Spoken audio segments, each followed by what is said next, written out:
లాలి లాలి అంటున్నారు కదమ్మా. లాలి ఏంటంటే లాలీపాప్ కాదు. చాలా పిల్లలు ఏడిచినప్పుడు ఏం చేస్తారు?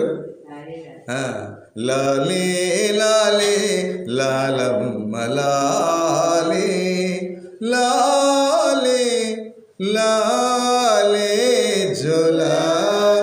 అమ్మా నీకు లాలీపాప్ కొని పెడతానులే, ఊరుకో తల్లి నా బుజ్జి తల్లి అంటారు కదా పిల్లలు. అమ్మా లాలి అంటే ఊరుకో పెడతాం, లాలి అంటే సంతోషపరచడం, లాలి అంటే ఆనందపరచడం. అందుకని అది లయ, శృతి లయ చరణ అన్న సంగీతంలో. అమ్మా సంగీతంలో ఒకటి రాగం తాళం పల్లవి. అందుకని ఇక్కడ ఆ జో అంటే అంటే అంటారు కదా. అమ్మా జోగు అని ఎప్పుడు అన్నావా ఝాన్సీ? అన్నావా? అంటే జోగు అంటే జోగు అంటే ఏమి లేదని అంతా ఒళ్ళక్కేని. ఆ పాటలు ఏంటంటే ఏమి లేదని. అంటే ఈ లోకంలో ఎలాగా ఆలాపాలన చేస్తుంది తల్లి. ఏడవద్దమ్మా నేను ఉన్నాను కదా, ధైర్యపరచు చక్కని మాటలతో జో జో జో అనుకుంటూ పాడుతున్నా కదా. జో జో జో చిన్నారే బాలా, జో జో జో చిన్నారే బాలా, నవ్వుల సోనలు కురిపించవా, జో జో జో చిన్నారే బాలా, జో జో జో చిన్నారే బాలా. కాబట్టి మనం ఆ పాటలు పాడలేకపోవచ్చు, కానీ దేవదూతలు భూలోకానికి వచ్చి ఆయన స్తుతించారు, గణపరిచారు. మనం చూస్తాం లూకా సువార్త 2వ అధ్యాయంలో 14వ వచనంలో ఆ యేసుప్రభు భూలోకానికి జన్మించరు కానీ ఎంత సంతోషించారో దేవదూతలు అనేది సత్యాన్ని మనం చూస్తున్నాం. 2వ అధ్యాయం 14వ వచనం, మహోన్నత స్థలములో సర్వేశ్వరునికి మహిమ, భూలోకమున ఆయన అనుగ్రహమునకు పాత్రకు వారికి అది. కాబట్టి సమాధానం కలుగుతుంది. అందుకే మరి భూలోక ప్రజలందరూ సమాధానంగా సంతోషంగా ఉండాలంటే ఈ క్రిస్మస్ పండుగ. అందుకే నాడు క్రిస్మస్ మరి అయిపోతుంది, సంవత్సరంలో ఆ రోజు లేదా నెల రోజులు చేసుకుంటానే ఉంటారు. కానీ నిత్యము 365 రోజుల్లో ఎక్కడుంటాడు ఆయన, ఏ చోట్ల ఉంటాడో తెలుసుకోవాలి. అందుకని ఆ స్తుతి, ఆ ప్రార్థన స్తుతి మహింపచ్చే చోట్లో నిత్యం ఉంటాడంట. దేవి స్తోత్రం. ఇప్పుడు ఈనాడు క్రిస్మస్ పండుగ చేస్తారు, ఆడంబర చేస్తారు, పాటలు ఆడతారు, డ్యాన్స్ చేస్తారు, గంతులు వేస్తారు, ఎన్నో చేస్తారు. ఆ రోజుకి పరిమితం అంతే. కానీ దేవుని స్తుతించి ఆయన మహింపచ్చేవాళ్ళు ఎప్పుడు వాళ్ళలో ఉంటాడు ఆయన. దేవి స్తోత్రం. ఆయన ఒక సబ్బు బిళ్ళగా లేదా సర్పలాగా వాడుకుంటాం కాదు. ఆయన ద్వారా ఆయన పండగ పేరు చెప్పుకుంటూ మనం గంతులు వేయటం కాదు, అలర చేయటం కాదు. అమ్మ చాలా బాగుంది, ఆ పిల్ల బాగా డ్యాన్స్ చేసింది, పిల్లోడు బాగా చేశారు అనుకుంటే తాత్కాలికమైంది అంతే. నిజమైంది ఏంటంటే నీలో స్తుతి చెలరేగాలి. దేవుని స్తోత్రం. కీర్తన గ్రంథంలో మనం చూస్తాం దేవుడు ఎక్కడ ఉంటాడు, ఏ చోట్లో ఉంటాడంటే స్తుతి ఉన్న చోట దేవుడు వాళ్ళ మధ్యలో ఉంటాడని. 22వ అధ్యాయం కీర్తన. ఈ సత్యాలు మనం తెలుసుకోవాలి. ప్రభు ఇప్పుడు ఎక్కడ పుట్టాలి? ఇప్పుడు పశువుల పాకలు పుట్టాడు, మనం గణపరుచుకుంటున్నాం. కానీ 365 రోజులు ఎక్కడ ఉంటాడు అది తెలుసుకోవాలి. అందుకే మనం చూసినట్లయితే కీర్తన గ్రంథం 22:3 వచనం, నీవు ఇశ్రాయేలు చేయి స్తోత్రముల మీద అది కాదు. కాబట్టి స్తోత్రాల మీద స్తోత్రం స్తోత్రం స్తోత్రం అంటున్నావంటే దేవుడు నీలో ఉండి నివాసం చేస్తాడు. అందుకని స్తుతులు చేయాలి, స్తోత్రాలు చెల్లియాలి. అందుకని చేతులెత్తి ఆయనకి స్తుతులు చెల్లించుకున్నాడు దావీదు నిత్యం. మనం చూస్తున్నాం కీర్తన గ్రంథంలో 134 దావీదు కీర్తనలో 2వ వచనం, స్తుతి ఉన్న చోట దేవుడు ఉంటాడు. ఈ సత్యం తెలుసుకోవాలి. మీరు దేవాలయం వైపు చేతులెత్తి ప్రభుని స్తుతింపుడు. అది కాబట్టి చేతులెత్తి స్తుతించినప్పుడు, అందుకే లేవడంగానే ఏం చేయాలమ్మా? షైని చీవి పట్టుకొని ఇల్లంతా ఊడ్చుకుంటారు అమ్మా. ఏం చేయాలి? చేతులెత్తి మొట్టమొదటి లేవటంగానే అలా చేతులెత్తి దేవునికి ఈ చేతులను ఆయనకు అందించాలి. అందుకని స్తుతులు ఉన్న చోట, స్తోత్రాలు ఉన్న చోట దేవుడు ఎప్పుడు ఉంటాడని మొదటి సత్యాన్ని మనం చూస్తున్నాం. అలాగే మనం చూసినట్టయితే ఆయన ఎక్కడ ఉంటాడు అన్నప్పుడు మత్తయి సువార్త 18వ అధ్యాయం, మత్తయి సువార్తలు 18 అధ్యాయం 20 వచనం, మత్తయి 18:20. ఏదైనా ఎక్కడ ఇద్దరు లేక ముగ్గురు నా పేరిట కూడుదురు అక్కడ నేను. దేవుని స్తోత్రం. చప్పలు కొట్టండి. దేవుని స్థుతించడం చెనసు చూడకూడదు. ఇద్దరు లేక ముగ్గురు నా పేరిట ఎక్కడ కూడి ఉంటారు అక్కడే ఉంటాడు. దేవుడు ఎక్కడ ఉంటాడమ్మా? అది కాబట్టి ఇశ్రాయేలు ప్రజలు చేయి స్తోత్రాల మీద ఆశ్రయాడు. అంటే మన చేతుల మీదకి వస్తాడు. అది ఇప్పుడు ఉంటాడు. ఒకటి. రెండవది ఏంటి? ఇక్కడ మనం చూసినట్టయితే ఇద్దరు లేక ముగ్గురు, అది ఇంట్లో కూడా ప్రార్థన చేసుకున్నప్పుడు, ఇంట్లో తల్లిదండ్రులు బిడ్డలు కూడా ప్రార్థన చేసుకున్నప్పుడు ఆ ఇంట్లో దేవుడు ఉంటాడు. అందుకని ఇద్దరు లేక ముగ్గురు నా పేరిట అమ్మా ప్రార్థన చేస్తే దేవుడు అక్కడ ఉంటాడు. తెలుసుకోవాలి సత్యం. ఆ ప్రార్థన కొరకు చూస్తాడు. ఆ ప్రార్థన కుటుంబాలనే చూస్తాడు దేవుడు. ఒకసారి మరి పేతురు రాసిన మొదటి లేఖ 3వ అధ్యాయం 12వ వచనం. ఏలైనా మంచివారిని దేవుడు కనిపెట్టుకొనును, వారి ప్రార్థనల్ని ఎల్లవేళలా ఆలకించును. దేవుని స్తోత్రం. కానీ దుష్టులకి ఎప్పుడు దేవుడు విరోధట. అందుకని ప్రార్థన మర్చిపోవాలి, శుద్ధి మర్చిపోవాలి. లేకపోతే ఏం చేయాలి? ఏం చేయాలి? చీపులు పట్టుకెళ్ళిపోవాలా? దూనట్టుకోవాలా? ఏమట్టుకోవాలి? ఏం చేసుకోవాలి? నేర్చుకోండి. ఒకటేంటి? లేవటం కానీ ఈ చేతులు ఆయనకు అందించాలి. ఆ చేతుల్లో, నీ చేతుల్లో ఆయన ఉంచుతాడు. నువ్వు స్టడీ చేసినప్పుడు, రాసినప్పుడు పని చేయడం శక్తిని ఇస్తాడు. అందుకని నాడు మొదటగా దేవుడు ఎక్కడ ఉంటాడంటే ఇశ్రాయేలు ప్రజలు, అంటే దేవుని ప్రజలు చేయి స్తోత్రాలు కూడా ఉంటాడు. దేవుని స్తోత్రం. రెండవది ఆయన ఎక్కడుంటాడు అంటే ఇద్దరు లేక ముగ్గురు ఆయన పేరిట ఉంటే, ఆయన పేరిట ప్రార్థన చేస్తే వాళ్ళ మధ్యలో ఉంటాడు. అలాగే మనం చూసినట్లయితే దేవుని వాక్యంలో మరి కీర్తన గ్రంథం 11వ దావీదు కీర్తనలో 4వ వచనం. కీర్తన గ్రంథం 11వ అధ్యాయం 4. 11వ అధ్యాయం 4లో మనం చూస్తున్నాం. ప్రభు ఆయన తన పవిత్ర మందిరంలో ఉన్నాడు. ఆయన సింహాసనము ఆకాశం ఉన్నది. ఆయన అది చాలు. కాబట్టి ఇక్కడ మనం చూసినట్టయితే ఆయన పేరిట ఆలయంలో కూడినట్టు సంఘములో ఉన్నాడు.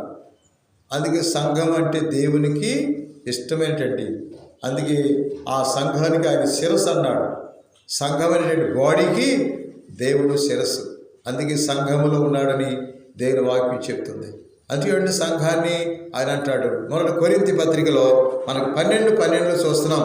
మొదటి కొరింథీ పత్రిక 12వ అధ్యాయం 12వ అధ్యాయం 12వ వచనంలో,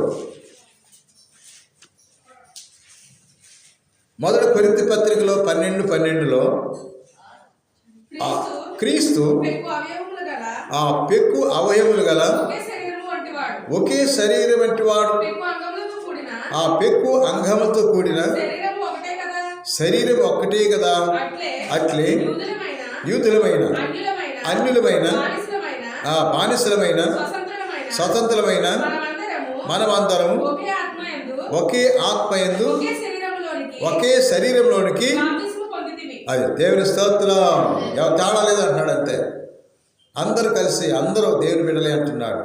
ఇక్కడ మనం చూసినట్లయితే ఆయనకి దేహాత్మ, ఆయన శిరస్సు అయితే ఈ దేహం బాడీ సంఘం. అందుకే ఆ సంఘాన్ని గురించి మాట్లాడతాడు. ఏమంటాడంటే సౌలుగా ఉన్నప్పుడు, పౌలుగా మారినప్పుడు సంఘాన్ని చిత్రవద చేసి, బాధకు గురి చేసి, హింసకు గురి చేసినటువంటి ఆ సౌలుతో అంటున్నాడు. ఏమని ఆ వచనాలు మనం చూస్తాం. అపోస్తుల చర్యల గ్రంథం 9వ అధ్యాయం 4వ వచనం.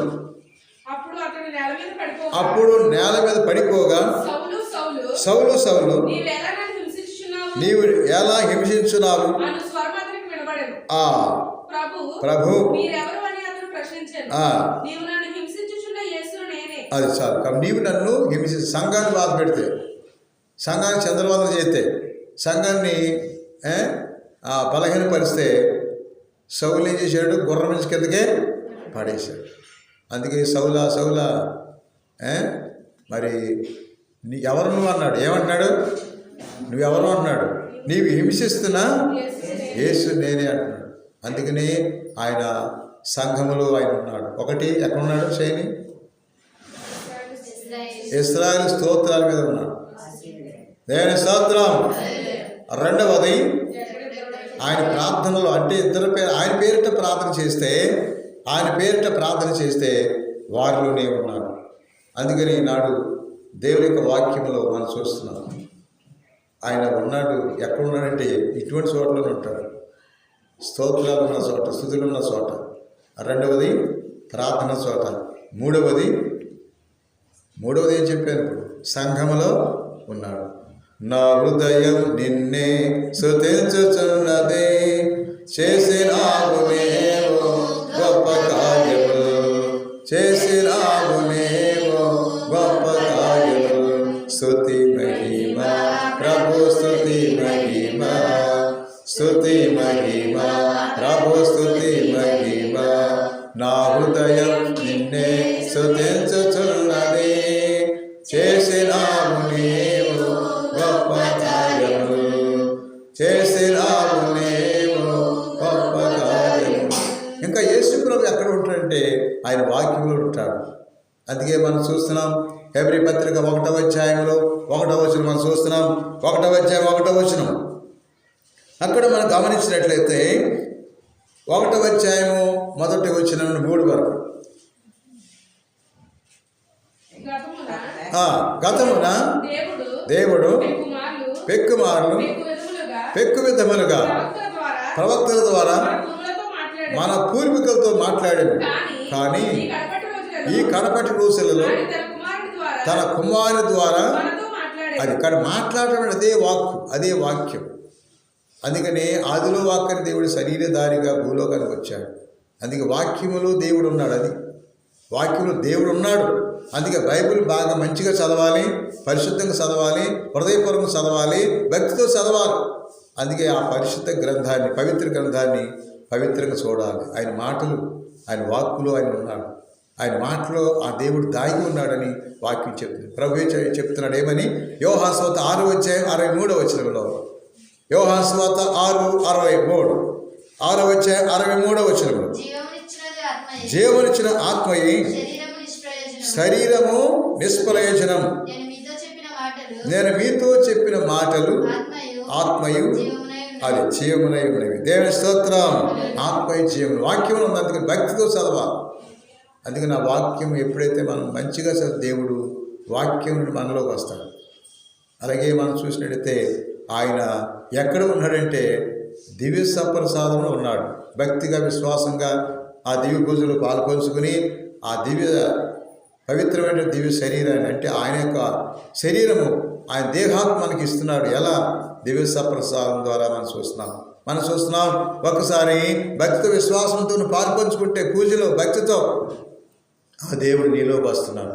యోహాను సువార్త 6వ అధ్యాయం 51 చెప్తున్నాడు. ప్రభు అయిన యేసుక్రీస్తు వారు ఈ బలమైన వాటిని మనం చూస్తే 6:51 పరలోకము నుండి దిగి వచ్చిన జీవగల ఆహారం నేనే, ఈ ఆహారము ఎవడైనా భుజించిన ఎడల అది కాబట్టి నిరంతరం చప్పలు కొట్టండి. కాబట్టి పరలోకాన్ని నుంచి వచ్చాను నేను భూలోకానికి. వాక్కైన దేవుడి భూలోకానికి ఈ శరీరంతో నేను వచ్చాను. అటువంటి విశ్వాసం నమ్మకంతో ఎవరైతే ఆ దివ్య సప్రసాదాన్ని భక్తితో స్వీకరిస్తాడో, అలవాటు చెప్పును కాదు, భక్తితో ఎవరైతే నిష్ఠగా నియమితగా భక్తితో ఆ దివ్య సప్రసాదం దివ్య పూజలు పాల్పంచుకుంటాడో, మరి అటువంటి వారు కూడా దేవుడు వారిలోకి వస్తున్నాడని ఈ వాక్యం తెలియపరచబడు. దేవుని స్తోత్రం. హల్లెలూయా. అలాగే యోహాను 6:40 6:40 6:40 కుమారుని చూసి విశ్వసించు ప్రతివాడు ఆ నిత్య జీవం పొందుటకి అది. కాబట్టి కుమారుని చూసి ఎలా చూస్తున్నాం మనం? ఉదాహరణ మన చర్చిలో మనకేం పైన కనపడుతుంది? ఏమా?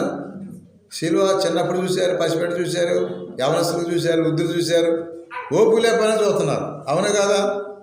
చిన్నప్పుడు చూశారు శిలువ. ఆ శిలువ అలాగే ఉందా లేదా? కుమారుని చూసి యేసు ప్రభు మన కొరకి ఆయన ఈ రూపంలో వచ్చాడు. ఆ రూపాన్ని నువ్వు స్మరించుకుంటే దేవుడు నీలోకి వస్తాడు. అందుకని ఆ 3 మేకుల మీద వేలాడిన క్రీస్తు అలాగే ఉంటాడని కాదు. కుమారుని చూసి విశ్వసించిన వాడే నిత్య జీవం పొందుతాడు. 6:35 యోహాను 6:35లో నేనే జీవాహారమని నా యొద్దకు వచ్చేవాడు ఎన్నటికి ఆకలి కొనడు, నన్ను విశ్వసించేవాడు ఎప్పుడు కూడా దప్పికొనడు, ఆకలి కొనడు. యేసు విశ్వసించేవాడు, ఆ వాక్యం విశ్వసించేవాడు, స్తుతి చేసేవాడు, ప్రార్థన చేసేవాడు, అదిగో ఆయనకు ఆ దివ్య సప్రసాదం ఆ సంఘములు జీవిస్తూ, సంఘము నమ్మకం అంటూ జీవిస్తూ ఉన్నట్టయితే ఆ దేవుడు నీకు ఎప్పుడు వస్తాడు. అందుకని సంఘంలో ఉండకుండా సంఘంలో పైబయటకు తిరుగుతూ అక్కడక్కడ జీవిస్తుంటే అది దేవుడికి ఇష్టం కాదు. అందుకంటే సంఘానికి లోబడకపోతే, సంఘంలో జీవించకపోతే, ఆ దివ్య సప్రసాద ఆరాధనలు పాల్పంచుకోకపోతే, ఆ దేవుడిని నువ్వు గ్రహించకపోతే ఆ దేవుడికి నువ్వు నిత్యం విరోధని వాక్యం చెప్తుంది. సామెతల గ్రంథం 18వ అధ్యాయంలో మనం చూస్తున్నాం. సంఘము చెప్పినట్టుగా సంఘానికి మనం లోబడాలి. అక్కడ దైవజనులు చెప్పినట్టు, గురువులు చెప్పినట్టు, సేవకులు చెప్పినట్టు వినకపోతే నువ్వు పాపం చేసినట్టని వాక్యం చెప్తుంది. ఇక్కడ విధేయత. సామెతలు 18వ అధ్యాయం 1వ వచనం. సామెతల గ్రంథం 18:1. ఇతరులతో కలియక చూసారమ్మా, ఒంటరిగా ఉంటాను నేను, సంఘంలో కలను, పాస్టర్గా చెప్పినట్టు విన్నాం, ఆ వాక్యంతో నా పని ఏంటి, గుళ్ళోకి వెళ్ళి వచ్చేస్తానంటే నువ్వేమవుతున్నావో స్వార్థపరుడు, విరోధి. అటువంటి వాళ్ళే అన్నాడు ఇంత పేతురు గారు. మొదటి పేతురు పత్రిక 3వ అధ్యాయం 3:12 చెప్పాడు. మంచివాడు ప్రార్థన వింటున్నాడు, కానీ ఎవరికి విరోధి అంటే ఆయన అంటున్నాడు, ఎవరో దుష్టులకు దుష్టత్వం, దుష్ట మనస్సు, దుష్ట ఆలోచనలు. అందుకే నాడు సంఘముతో కలియక, సహవాసం లేకపోతే దేవునికి విరోధని వాక్యం చెప్తుంది. దేవుని స్తోత్రం. అలాగే 28వ అధ్యాయం సామెతలు 28:1 వచ్చిన మనం చూస్తున్నాం. 28:1 ఎవరికి తరగపోయినా కానీ దుష్టులు పరిగెత్తును, కానీ సత్పురుషుడు ఆ సింహములో ధైర్యం. చప్పలు కొట్టండి. సంఘం చెప్పినట్టుగా, వాక్యం చెప్పినట్టుగా, తిరుసభ బోధించినట్టుగా, దైవజనుల యొక్క ప్రార్థన ఆ వాక్యాలతో జీవించినప్పుడు నువ్వేమో సింహంలా నిలబడతావు. అందుకే సాబైన బ్రతుకైనా నీ కొరకే. దేవుని స్తోత్రం. అందుకే సింహం అలా నిలబడతాయి. ఎలుగుబంటి అయితే ఏమవుద్ది? సింహం చూసి ఏమవుతామా? పారిపోతుంది. అందుకే ఉన్నాడు, ఎవరు తరవకుండా పారిపోయేది. చూసారా, పారిపోయేది ఒకటి, నిలబడేది ఒకటి. ఆయన ఏం చెప్తున్నాడు జ్ఞాని సొలొమోను? నీతిమంతుడు ఎటువంటి వాడు? కష్టమైన బాధ అయినా కానీ నిలబడేవాడు. ఆ 28:1 చెప్తున్నాడు. మళ్ళీ చదువు.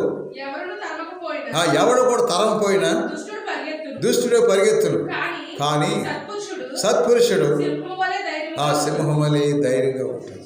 అందుకని దేవుని బిడ్డలు సింహం లాంటి వాడు అని చెప్పాడు. ఈ పారిపోయేవాడు, అటు ఇటు పారిపోయాడు, చెదిరిపోయాడు ఎవరంటే ఎటువంటి వాడు? దుష్టులు అంటున్నాడు. తరంపోయినా కానీ వెళ్ళిపోతాడట. అంటే వాక్యం చెప్తుంది అలాగా. నీతిమంతుడిలాగా అంటే సింహం ఎలాగ దేనికి భయపడదు. అందుకే దేవుని బిడ్డలు కూడా అలా కరెక్ట్గా నిలబడాలి, దేవునికి లోబడాలి, వాక్యానికి లోబడాలి. అలా లోబడితేనే దేవుని బిడ్డ. అందుకే ఈ సత్యాన్ని మనం ఈ వచనంలో మనం చూస్తున్నాం. ఆ దివ్య సప్రసాదంలో కూడా దేవుడు మనకి దొరుకుతాడు. అలాగే మరి ఈరోజు మనం బెత్లెహేములు పుట్టాడు, బెత్లెహేములు సందడి ఏమని పాడతారు? బెత్లెహేములు ఏంటమ్మా? ఏంటది? అయిపోయింది సందడి, అయిపోయింది. ఆ పాటలాడారు, వాళ్ళు కుదుపుకున్నారు, గంతులేశారు. ఇది మనుషుల్ని ఆత్మకి శక్తి ఏమి ఇవ్వదు. అది ఇక్కడ చెప్తున్న వాక్యంలో మరి బలమైన మాట మనం చూసినట్లయితే, బెత్లెహేము అంటే అర్థం రొట్టెల ఇల్లు అని.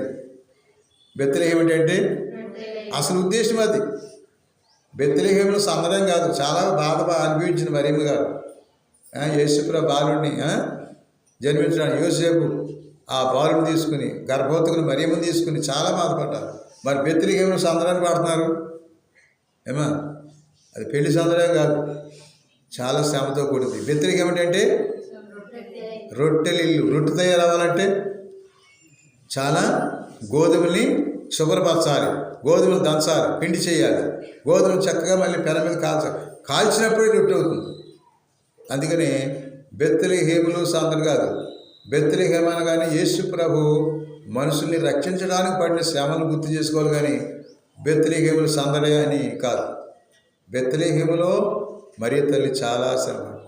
ఏంటా శ్రమలో? నిండు సోలాలుగా ఉన్నప్పుడు ఇంటింటి తిరిగింది ఆవిడ. నాకు ఈరోజు నాకు చోటు ఇవ్వండి అని. యోసేపు మరియమ్మ గారు కూడా తిరిగారు. ఆ నిండు సోలాలు కూడా చూడకోకుండా చూసి మా ఇంట్లో చూడలేదు అన్నారు, కానీ కఠిన హృదయులు. కానీ చివరికి ఆయన ఊరి పశువుల భాగాలు బెత్లెహేము ఊరి చివరికి వెళ్ళవలసి వచ్చింది.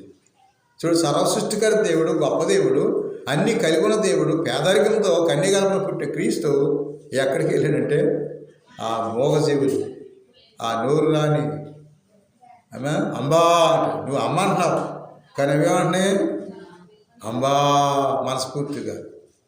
మరి ఆ పశువులకు ఉన్నటువంటి నీతి, ఆ పశువులకు ఉన్న ఏకాగ్రత, ఆ నమ్మకత్వం మీకు ఉందా?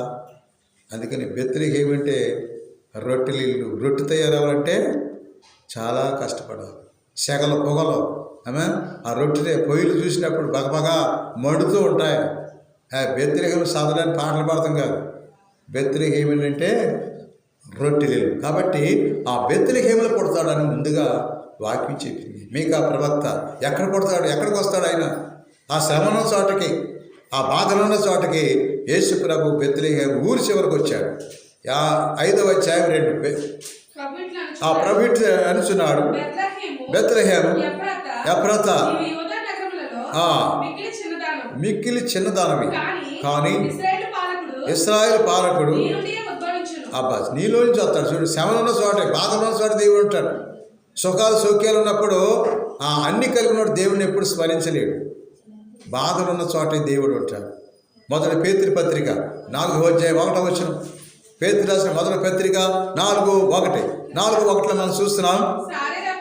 శారీరకముగా ఆ క్రీస్తు కష్టంలో పాలయ్యాడు కనుక అట్టి ఆలోచనతోని మీరు కూడా ఆత్మస్థిరత్వం కలుగు. అందరూ చప్పలు కొట్టండి.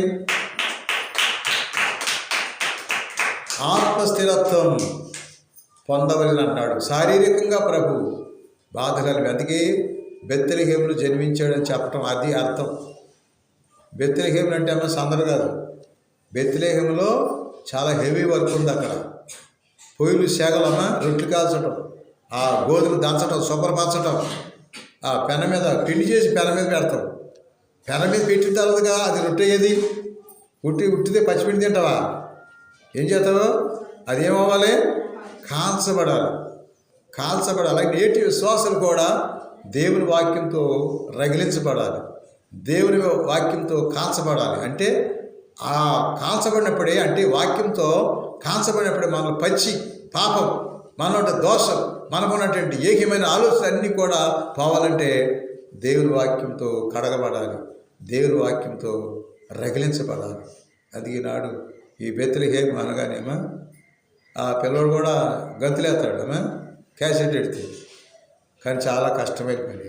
అందుకని యేసుప్రభు పడిన బాధల్ని ఆ బెత్లెహేము దావీదు నగరంలో యేసుప్రభు పుట్టాడు. కానీ దావీదు నగరం ఎందుకు పుట్టాడు? అందుకే ఈనాడు వాక్యంలో మనం చూస్తాం.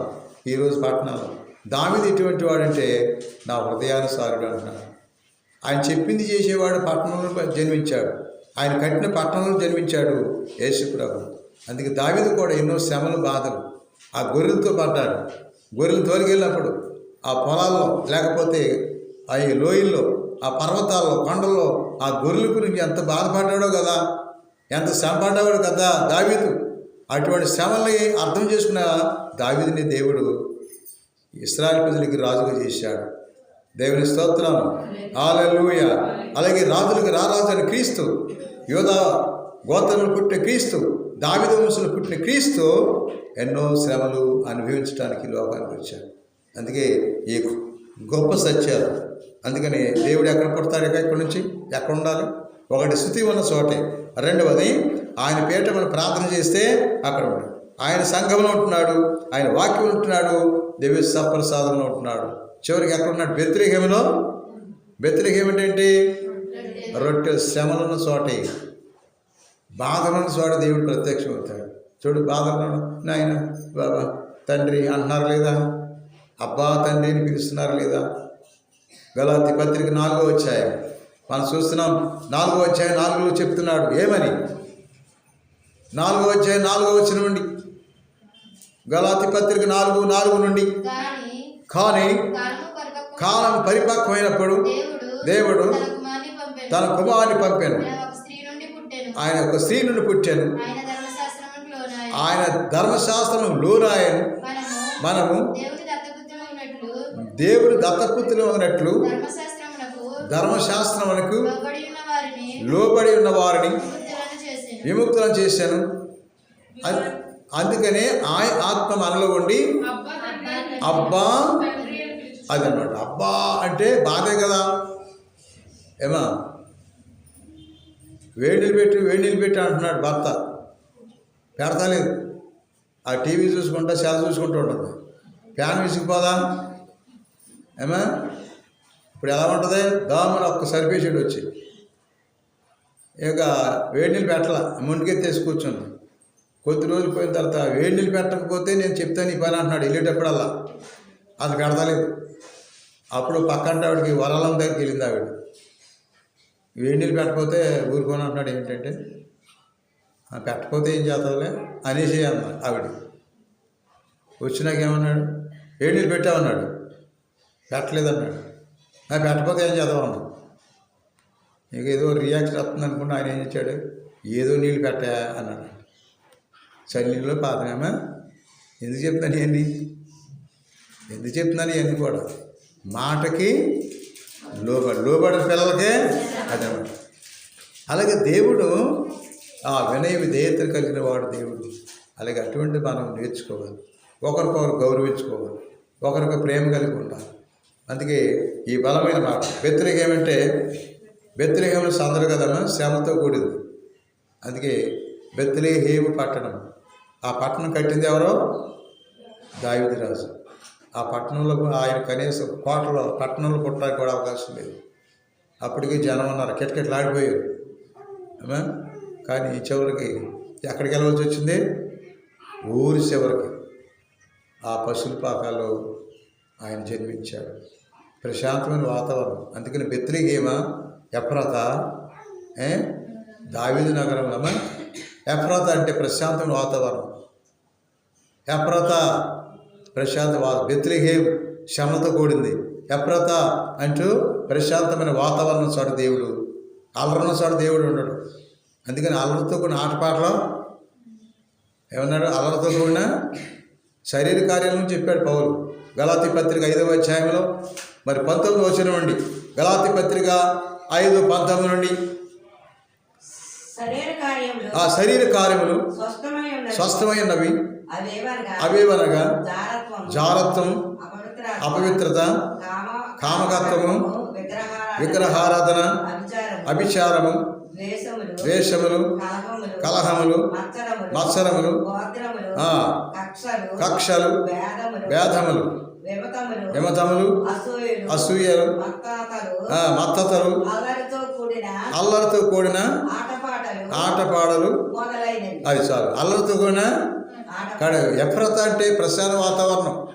పండుగ అంటే ప్రశాంతంగా జరగాలి. కానీ ఎక్కువ శాతం అల్లరికి గొడవలకి మనుషులు సంతోషించే కార్యక్రమాలు చేస్తే దేవుడు అక్కడ మహింపరచబడ్డు. అందుకే ప్రశాంతమైన వాతావరణం. అందుకే దేవదూతలు వచ్చారు, జ్ఞానులు వచ్చారు, గొల్లలు వచ్చారు. అలాగే మన దేవుడి సన్నిధికి కావటం అంటే నీ దేవుడి సన్నిధికి వెళ్ళినప్పుడు నీ ప్రవర్తన అంటున్నాడు జ్ఞాని సులువు. అందుకని అల్లరితో కూడిన ఆటపాటలు వాటితో మనిషి పోషించుకుంటే, బలపరుచుకుంటే భక్తులకు వెళ్ళలేడు. అవి సంఖ్యలుగా బంధించేస్తాయి. అందుకే నాడు ఈ పండుగలు ఎలా జరుగుతున్నాయంటే అల్లరితో కూడిన ఆటపాటలు. అమ్మ పండుగ బాగా జరిగిందంటారు. ఏం జరిగిందని? అక్కడ ఏమన్నాయని? అలసడం సార్ దేవుడు ఉండడు. మొదటి కొరింథీ పత్రిక 14వ అధ్యాయం 33 చెప్తున్నాడు. అల్లరికి ఆయన కర్త కాదు, అల్లరికే కర్త కాదు అంటున్నాడు. ఏమని? మొదటి కొరింథీ పత్రిక 14వ అధ్యాయంలో 33-35 చదవమ్మా. దేవుడు ఎటువంటి వాడు? ఎక్కడ ఉంటాడు? దేవుడు నివసించే స్థలం ఏది కావాలి ఆయనకి? మొదటి కొరింథీ పత్రిక 14వ అధ్యాయము 31 నుంచి చదువు. నేర్చుకున్నట్లును అందరూ హెచ్చరిక పొందిన చంద్రుడు అక్కడ అంటున్నాడు ఏమంటే మీరు అల్లరికి కర్త కాదు, సమాధాన కర్త కానీ దేవుడు అల్లరి కర్త కాదు. అందుకే నాడు ఈ పండుగలన్నీ కూడా ప్రశాంతంగా జరగాలి. అలజడికి, గొడవలకి, అల్లరికి చేసేది పండగే కాదు అసలు. అందుకే అది దండగైపోద్ది. దేవుడి మహింపరచబడాలి, దేవుని నీతి నెరవేర్చాలి, దేవుని వాక్యం అక్కడ ఉండాలి, దేవుని యొక్క మహిమ అక్కడ కనిపించాలి. అందుకే ఏమంటున్నాడు, మొదటి కొరింథీ దొరకలేదు మీకు, ఇటువంటి దొరకదు మీకు. ఏలైనా క్రమరాహిత్యములకు సమాధానములకి అదనమాట సమాధానకర్త. మంచిగా నువ్వు భక్తి ఉండాలి, పక్కన భక్తిని పెంచాలి. అందుకని క్రమరాహిత్యం అంటే అల్లరితో కూడిన కార్యక్రమాలు, ఆ సమాధానం కలిగించే కార్యక్రమాలు. చూడు కొన్ని పండుగలు బాగా జరుగుతాయి, ఫలాల దగ్గర వచ్చేంత గొడవ ఏమవుతామా అర్థమవుతా? ఫలానా ఒకటి తక్కువైందనుకో, ఒక అట్టుకొని పెద్దగా ఉంటుంది, ఒకటి ఏమిటి చిన్నగా ఉంటుంది. అయ్యి బాబా ఆవిడ పెద్దది ఇచ్చారు, ఆ శైని అక్క ఆ చెల్లికి ఎంతలాగా ఇచ్చారు, నాకు చిన్నది ఇచ్చారు, ఈ పిల్లకి అది ఇచ్చారంటే ఏది ఇచ్చిన మహాప్రసాదంగా స్వీకరించాలి. దేవుని స్తోత్రం, హల్లెలూయా. అలాగే భోజనాలు పెడతారు, అక్కడ కాస్త మొక్కలు ఆయన తక్కువైననుకో, ఇక వేసినోడిని 6 నెలలు తిడతానే ఉంటారు. చూసారా అలసడి? అందుకే మన ఆత్మ సంతోషించాలి, తన మనసు సంతోషించాలి. అందుకే ఈ బలమైన మాట దేవుడు మన హృదయాల్లో నివసించడానికే ఇష్టపడుతున్నాడు. దేవుని స్తోత్రం. హృదయం అనేడో తలపోనాద